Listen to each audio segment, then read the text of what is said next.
Why did they get Keanu ONeal, 1 year, $5 million deal from the Falcons?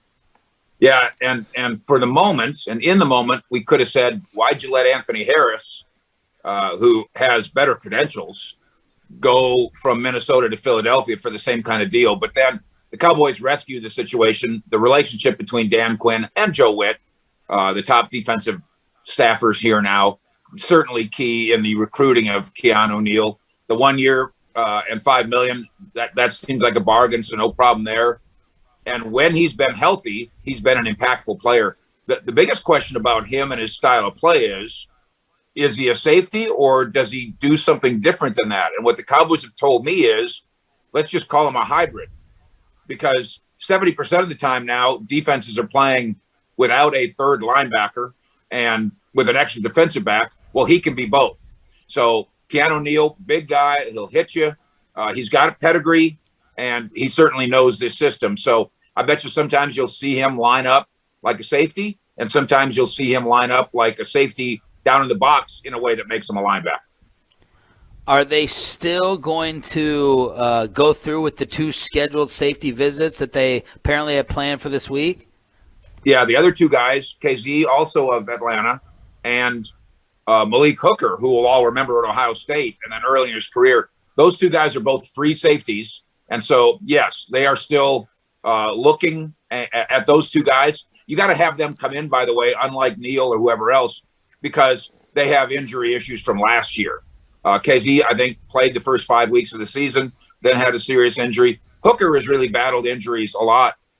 I know Choppy remembers him in Ohio State. I mean, he was just a plain stud, Malik Hooker.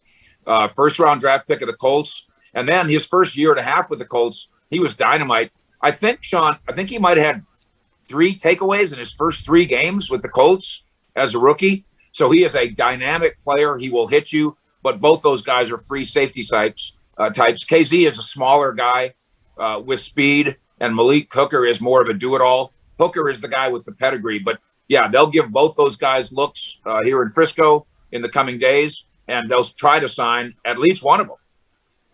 Fish, this team for years has kind of neglected safety. Like, that's just been a thing. Do we consider this, helping the problem out, or like, because these are relatively inexpensive signings. These are not, big time name guys. Do we consider this investing in the position, or is this just a Band-Aid? Yeah, I think it could be all of those things. It's Dan Quinn pounding the table for safety help. There's no question about that. And pounding the table for guys that he knows and he likes. I think the personnel department is saying, without a doubt, let's get a healthy Malik Hooker here. If you sign Keanu Neal and Malik Hooker, you have taken safety seriously. Because you could sit back and go, yeah, Xavier Woods, he's been okay. Well, Xavier Woods right now doesn't figure in the plans. You also could sit back and say Donovan Wilson was fine. And, of course, he was fine. But why not be better than fine? And I'm told that Donovan Wilson, who they still like, obviously he's strictly a strong safety. He can now be a rotational safety, but they won't have to ask him to do too much. So I think, Chop, I think you still want to do it at the right price point. But I think these are examples of the Cowboys, for the first time in a long time, deciding that safety, one way or another, needs to be one of the 24 priority positions.